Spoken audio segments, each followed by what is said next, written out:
हर पल की खबर पर हमारी नजर 7 भारत न्यूज के साथ। जब योगी दे रहे थे बहराइच में बुलडोजर का ऑर्डर, उत्तराखंड में मुस्लिम बस्ती खाली करने की क्यों उठी मांग?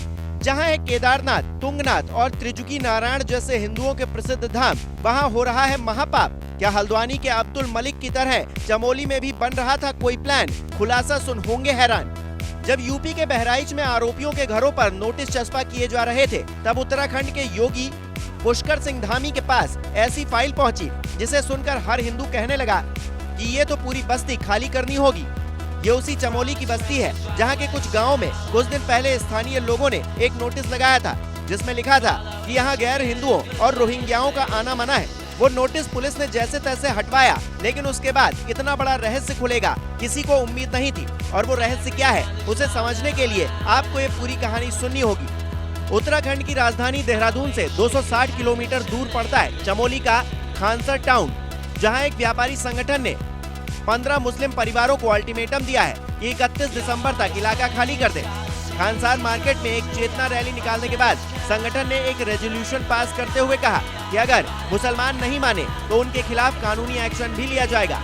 बताया जा रहा है कि इतना ही नहीं, जो शख्स मुसलमानों को किराए पर घर या कोई चीज देगा, उस पर भी खामियाजे के तौर पर 10,000 रुपए का जुर्माना ठोक दिया जाएगा। ऐसे में मुसलमान पलायन करने को मजबूर होंगे।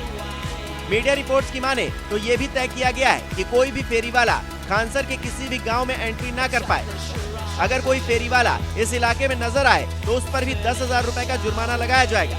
हालांकि इस बात से मुसलमान परेशान हैं। उनका कहना है कि हम में से कोई भी किसी भी तरह की आपराधिक गतिविधियों में शामिल नहीं है। ऐसे में ये कार्रवाई न सिर्फ आपसी सौहार्द बिगाड़ने वाली है, बल्कि खुद के फायदे के लिए बाजार से हमें बेदखल करने की कोशिश भी है। जबकि व्यापारियों का मानना है कि इस फैसले से मुसलमानों से जुड़ी आए दिन हो रही आपराधिक घटनाएं रुकेंगी। व्यापारियों के इस फैसले के पीछे भड़काऊ नारे वजह बताए जा रहे हैं, जो कि एक रैली में दिए गए थे। इससे पहले धारचूला के व्यापारियों ने भी कुछ ऐसा ही फैसला किया था। कई इलाकों में बाहरी लोगों के घुसने पर पाबंदी भी लगा दी गयी।